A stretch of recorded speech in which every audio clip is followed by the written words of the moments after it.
Hello and welcome to the national news live here on Star TV with me, Waida Sasay. Top stories. The government of Sierra Leone has announced the appointment of the Ripa Pearl Group as the marketing and sale agent of the 790-carat piece diamond discovered by diamond digger Pastor Momo in the village of Koyadu in the Kano district. In commemorating this year's International Day for Disaster Reduction, the Office of the National Security (ONS), in collaboration with Voluntary Services Overseas (VSO) and their partners, has organized a wonder workshop with the theme Save a Life and Improve Community Resilience. The Sierra Leone Red Cross Society, which is a key facilitator of the international humanitarian law, has engaged other stakeholders in the government sector and civil rights organizations to highlight some of the pivotal elements in the implementation of the international humanitarian law and humanitarian action. The session was held at the FABS Conference Hall in Freetown. And in sport, Cherno Adjoukou Sisei, press attaché to the Republic of Belgium and parliamentary aspirant for the 2018 general election of Constituency 072 at Podloko District, Upper Koya Village, has presented football equipment to the Koya Rangers football team. These were the headlines, and now the news in detail.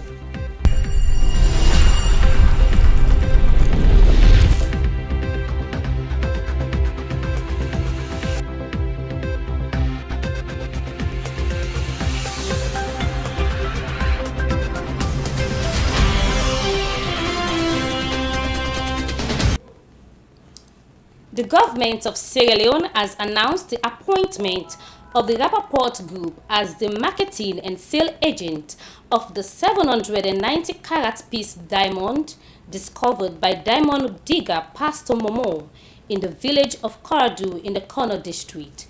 Erikawa tells us more on this report. The Peace Diamond is the second largest diamond ever found in Sierra Leone and the 14th largest worldwide. Giving an update on the state of the Peace Diamond through an international online press conference at the conference hall of the Ministry of Mines and Mineral Resources, presidential spokesman Abdoulaye Birete said that the Peace Diamond is special because it is a development diamond and its sales value will directly benefit the community where the diamond was discovered and the people of Sierra Leone. Our philosophy as a group in the diamond industry, especially in the auctioneering capital, is we believe in ethical, transparent, and the sale of competitive diamonds across the world. And they said they also wanted to be part of this most transparent diamond in Sierra Leone, which will definitely come in to develop the country and its people. So we went into a legal agreement with them, and they are even doing it on a gratis for the government of Sierra Leone. He further stated that the marketing and sale agent of the 790-carat piece diamond is a credible international network of companies providing added value services that support the development of ethical, transparent, competitive and efficient diamond and jewelry markets.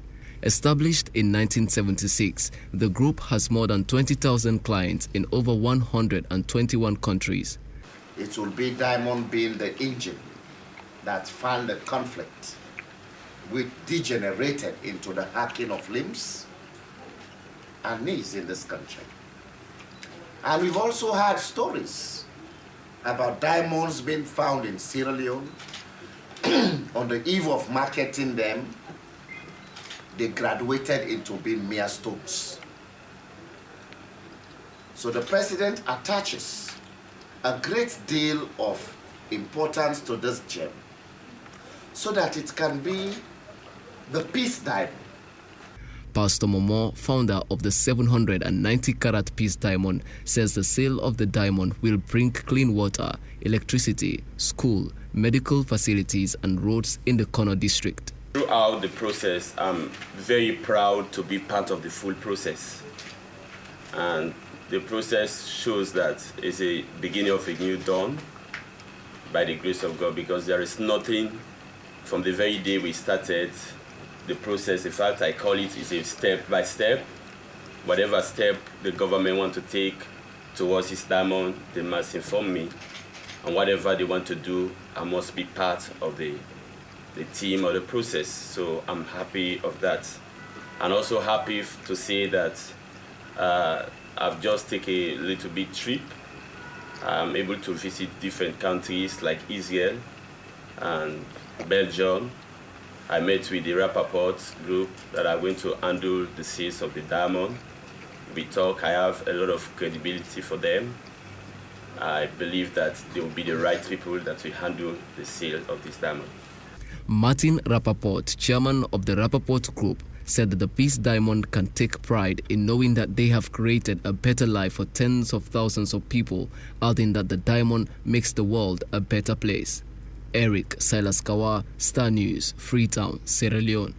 The Sierra Leone Red Cross Society, which is a key facilitator of the international humanitarian law, has engaged other stakeholders in the government sector and civil rights organizations to highlight some of the pivotal elements in the implementation of the international humanitarian law and humanitarian action.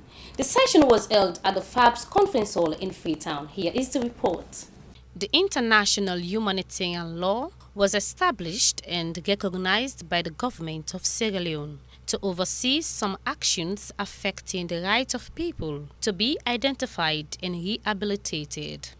Addressing stakeholders during the session, the analyst and chairman of the program, International Humanitarian Law, Abdul Karim Kuruma Esquire, underscored the importance as to why the IHL and humanitarian action must be implemented, taking into cognizance the relevance of the International Criminal Court to establish a chamber for children to be tried with a view of getting them accountable for crimes committed. Commenting on the composition of the IHL committee members, the membership is said include the Sierra Leone Red Cross Society, Ministry of Justice, Defense, Small Arms Commission, and the Ministry of Internal Affairs, among others. It's a topical issue because if you look at the statutes of the International Criminal Court, they excluded children. But the Special Court for Sierra Leone, did not exclude children in terms of accountability. Children were not prosecuted because the prosecutor by then decided to use his prosecutorial discretion not to prosecute children because they are not, they could have been prosecuted. So the big question now is that if there is a clarion call that children should not be prosecuted, they should be seen more as victims rather than perpetrators. So what about those children who actually perpetrate violence in our country? What do they do to them? I had a professor when I was doing my master's, Professor Cecil Aptel, is a senior legal advisor of the Office of the United Nations High Commission for Human Rights. She taught me legal protection of children in our country. We had this debate always. She said, no, children are victims, not perpetrators. I said, no, some of them could be perpetrators. So there is a big accountability dilemma. They said, oh, now let us use the method of trying to reintegrate them and resettle them. In Sierra Leone, that was done, but to some extent, it failed because we found out that most of these children, there's a report that are being used as mercenaries to fight, especially in Iraq and other places, and also some of them were not fully integrated into society, and they constitute social problems. So the big question is, what do we do to them? So we're currently engaged in that research. My personal opinion is that we use the mixed approach. The International Criminal Court should establish a chamber for children. Some of them, need to be accountable for most of what they do. But we're advocating for, we're not custodian sentences, but they should be properly repatriated and they should be properly demobilized. The acting Secretary General of the Sierra Leone Red Cross Society, Augusta Fode Kalon, noted that the national committees for the implementation of the international humanitarian law was set up to advise and assist government in implementing and promoting international humanitarian law, disclosing that the Geneva Conventions Act, passed by the House of Parliament in Sierra Leone, serve as principal treaty to provide aid and protection of victims of armed conflict. The National Committee, otherwise known as the Interministerial Committee, was set up in connection with a joint plan of action between the International Committee of the Red Cross, that's the ICRC, and the Economic Committee of West African States, ECOWAS, on the implementation of international humanitarian law. This is not new, and much has been said about it by the chairman and the communication coordinator. And that happened in 2012. I quote the ICRC head of delegation then in Conakry, Dennis Duran. I quote, "The formation of the National Committee demonstrates the commitment of Sierra Leonean authorities to honor their obligations under international humanitarian law." This is a quote from the head of ICRC delegation in Conakry when this committee was formed. The representative of the International Federation of Red Crescent, IFRC, Paul Jenkins, in his address observed that most civilians suffering in war is deliberate, as such act is mostly designed by party of conflicts, and expressed the need for laws to be identified, valued and respected before enforced.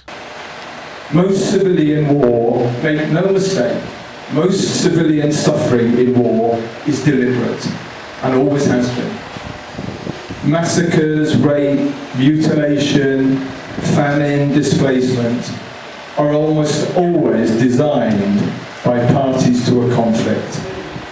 This is not collateral damage, as we too often hear it described.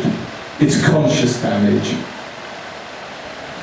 The codification of these principles of war began in the 19th century, and of course stem from the bitter experience of war that most states at some time in their history have experienced, and led to the agreement to establish rules that relate in times of conflict. And a major part of humanitarian law, of course, is contained in the four Geneva Conventions of 1949, and now nearly every state in the world has agreed to be bound by them. Sierra Leone over the years experienced huge humanitarian consequences resulting from 11 years armed conflict, including internal displacement, migration and a fragile food situation, and the violation of the international humanitarian law treaties in many situations. The international humanitarian law treaties were enacted to be respected, promoted and judiciously implemented. Reporting for Star TV News, I am Waida Sisay. Patrick Masakwe will be talking to us about the impact and the implementation of the international humanitarian law. You're welcome, sir. Thank you very much. And the Sierra Leone Red Cross Society have engaged stakeholders across the country to look at the implementation of the international humanitarian law. But before we talk on that, I want you to take us through why was it established and enacted by the House of Parliament to become law? Well, you see, we as the Sierra Leone Red Cross Society, of course, we are a member of the International Red Cross Movement. Our auxiliary role is to support government, complementing the efforts of government. So part of our responsibility is to support, especially in the promotion of international humanitarian law. Of course, it is the primary responsibility of states in order for them to promote whatever law, they have already enshrined as part of their own national laws. But if whenever we see a gap, we come in as, an humanitarian institution in order to support government for its dissemination. And it is on that background, the Sierra Leone Red Cross, together with the International Committee of the Red Cross and other national societies, decided to support government. One, by encouraging government to establish a committee in order to carry out, the dissemination of the international humanitarian law. In terms of technical advice, the Red Cross, because you cannot complete, talking about the international humanitarian law without making mention of the Red Cross, because we are the custodian and we are the promoter. So we are now supporting government. One, the committee has been established since 2012, and now we are supporting government in order to roll it out. And also key issues we are discussing, at the Wonder Workshop. So what were these important issues in implementing the international humanitarian law? Issues surrounding the promotion of international humanitarian law, because we realized that the committee was set up in 2012, but the activity of the committee was punctuated as a result of the Ebola. So we thought it necessary, to regenerate, stimulate the awareness, stimulate the interest of the committee members. You realize that in the workshop today, we had state actors who are not part of this committee, bringing them on board, because we saw it necessary that you can only disseminate or promote or strengthen the knowledge and understanding of the public in time of peace. So it was on that background we decided to bring these actors together in order for us to see what can be their own support in terms of rolling out, disseminating or strengthening knowledge and understanding of the public about international humanitarian law. These were the key issues that we are really discussed, because it's around the promotion, strengthening, educating the public about international humanitarian law. You will agree with me that during the war, there were so many excesses as a result of lack of knowledge or ignorance of international humanitarian law. So that brought about, civilians, ignorantly taking part in conflict, or the combatants not recognizing international humanitarian law, because this is a gamut of law that's come to play only in situation of armed conflict, be it national or non-international armed conflict. So what have been the reaction about the actors that participated in the Wonder Workshop, in order to ensure that the international humanitarian law, will be implemented and it will be enforced, to achieve the rights of common citizens? It was really very interesting, because some of them were really shocked. They never knew that Sierra Leone has already domesticated this law. They never knew that it is part of our national laws, because when the entire law, international humanitarian law was unfolded from the speech of the chairman, so they were surprised. And again, going further into the explanation and their contribution, you realize that they voluntarily decided to be part of it, to fold it out, because every participant today was representing his or her own institution. Like the teachers, the lecturers that were there, the journalists were there, civil society. They said, okay, what we can do, let us have enough knowledge about this thing. Then we can take it to our own institution and see how we can, roll it out, how we can disseminate, strengthen the knowledge of our people, for them to be aware that, yes, there is a law referred to as international humanitarian law that come to play in terms of conflict. Of course, we are really praying for us not to experience, the brutal war we went through. But it is also important for you to know about this law. So it was really very interesting, and everybody in that workshop today, they contributed immensely, and they are willing. That really encouraged us that yes, everybody is now willing to come on board, and they have decided to really again propose names of institutions that can support the work of the committee. And finally, what is the way forward in order to achieve that the rights of citizens, are well secured and protected? We are a humanitarian institution. We are supporting state actors. We are supporting government. We are auxiliary to state authorities. Therefore, we are there to ensure that yes, they take this thing on board. We are there to also support them, with technical, to give them technical support. But with time, we want government to take lead role in terms of financing, because the whole thing we border on finance.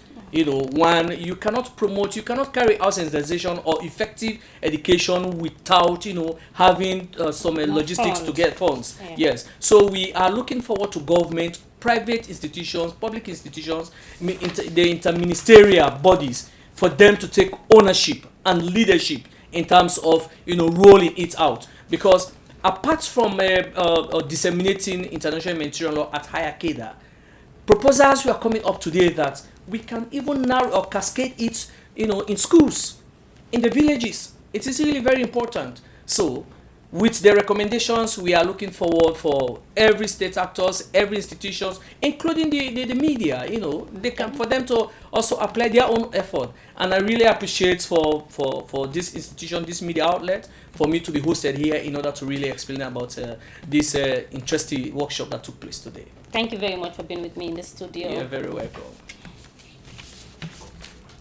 In commemorating this year's International Day for Disaster Reduction, the Office of the National Security, ONS, in collaboration with Voluntary Services Overseas, VSO, and their partners, has organized a one-day workshop with the theme, Save a Life and Improve Community Resilience. Erikawa tells us more on this report.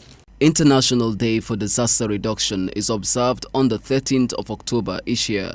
This day celebrates how people and communities around the world are reducing their exposure to disasters. In Sierra Leone, the day was observed with a workshop targeting various local and international organizations. Speaking at a well-attended ceremony in Wilberforce, the Director of Disaster Management Department, Office of the National Security, Mr. John Vandy Rogers, who also doubles as chairman of the occasion, made reference to the two recent disasters the country faced in the like of Ebola and the twin disasters of flash flood and mudslide, noting that government activated structures in managing disaster risk management in the country after the August 14th disaster. When you put those two events together, you begin to imagine the enormity, the severity, the impact and the devastation that it caused. Not only on lives, but equally so on the socio-economic setup of our country. Disasters all over the world impact upon human development and impact upon the great effort of government's development agenda. We are here today, ladies and gentlemen, to ensure that we focus our attention on the events that occurred on the 14th of August 2017. He further noted that the gathering is geared towards sharing experiences, ideas and lessons learned during these trying times and finding solutions to tackle future occurrences.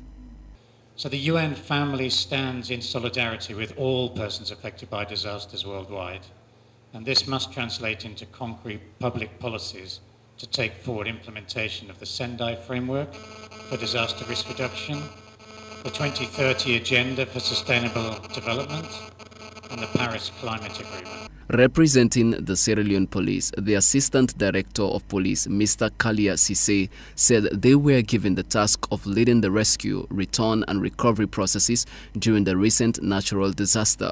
Immediately this incident took place, the security apparatus met and they were able to put a program together. Various areas were being addressed, but the Sierra Leone Police, together with other security apparatus, we are given the task of leading the pillar of safety and security.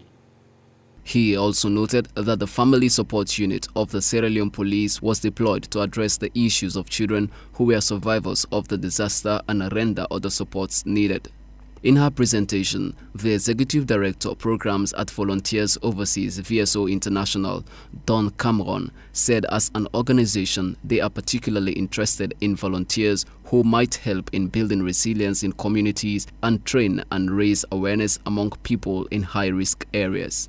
We are really privileged, proud to be a part of gathering the learnings from the mudslide incidents in Sierra Leone and of course the broader learning that has been happening within the country over the last 2 to 3 years to really support the Office of National Security, the government and other partners to bring together a much more effective response in areas where we know it's likely to happen again. Several other speakers made points related to collective efforts and solutions in mapping out disaster-prone areas to prevent future disasters.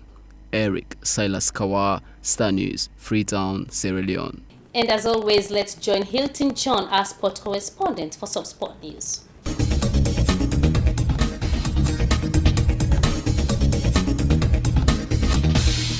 Thanks to you, IDSCC, in the studio for some sporting news for today. It's indeed a payback time for some of the descendants across the country, like the former public relation officer for the Sierra Leone Football Association, Cheno Ojukwu, pay a courtesy call in Maiseka to see how best he will pay back to his community, more especially within the football sector. Well, over the weekend, he has donated football equipment in the Koya village. He explained more about the importance of giving back to his community. Here is the report. Sport, yes, and the most popular sporting game in the world. But believe you me, it will take years for let the football team bring glory to any country. We got other sporting disciplines there, where to bring glory. One great person can break the name of the country, fly high. I give you an example. In 2012 Olympics in London, one great athlete, where you can produce, swimming the marathon, the last day of the marathon, during the closing ceremony, and in and go get the medal. The whole world they watch out, where they sing the national anthem of Uganda. They make a country all man well for outside Uganda there. Kenya, we all know say Kenya, they're not good at football. Outside and they know Kenya about now athletics, now know that. And then long race there. So most of the athletes, not only in Nairobi, they do. Now upline and then villages and then they run. Upline village. But when I go meet up from England or any other marathon, then they beat you. So I'm sure we will also put emphasis on other sporting disciplines. Me know say the young man and the young woman where they are.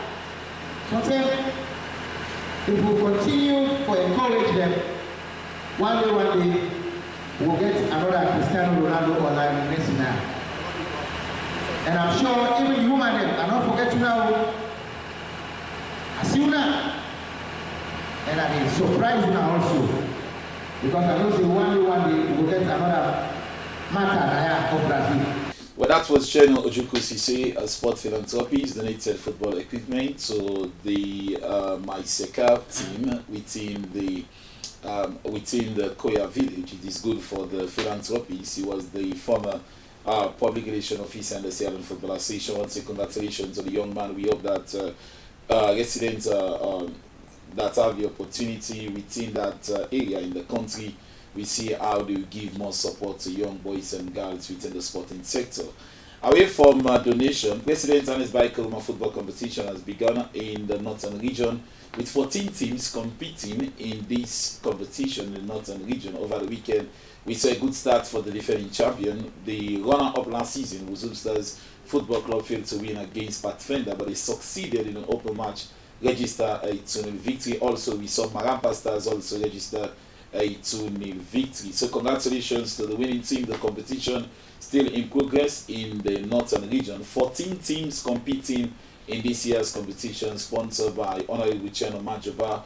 Each of the participating teams receive €1 million as the seed money from the chief organizer, Honorable Cheno Majova, who is deputy speaker in the House of Parliament. Away from the local team, the international team is a setback for the Leicester City coach. He has been sacked. Gary Shakespeare, just 4 months after he signed a 3-year deal to take the job on a permanent basis. The Fox are third bottom in the Premier League, another won any matches for the past 6 games in the Premier League. Shakespeare 53 succeeded title winner Claudio Ranieri in February, initially on a temporary basis. Michael Apito will take charge of the squad, who we are not told in advance of Shakespeare sacking.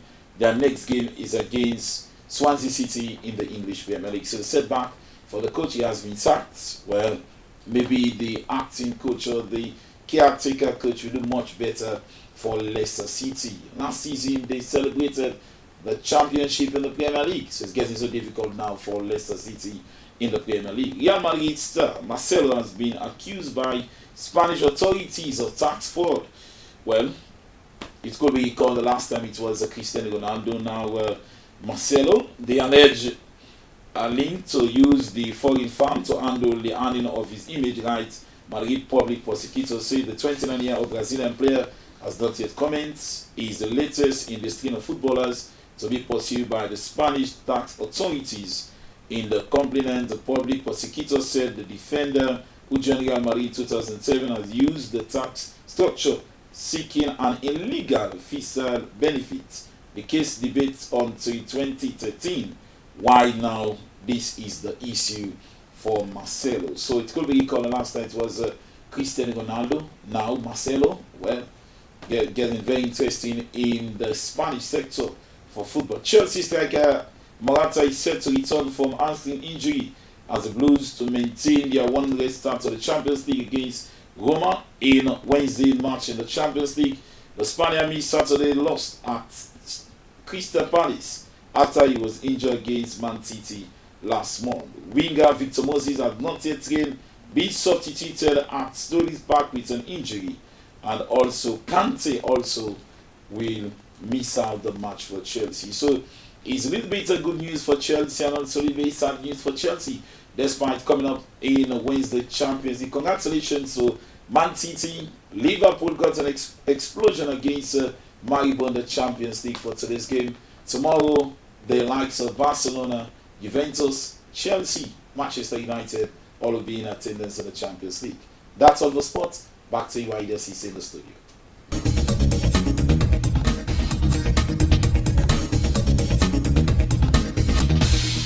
That was Hilton John giving us updates on sport, both local and international. Well, that's all we have for you in our national news bulletin file live here on Star TV. I am Waida Sise. Thanks for watching and stay tuned for other exciting programs coming up shortly after the weather forecast. Stay blessed.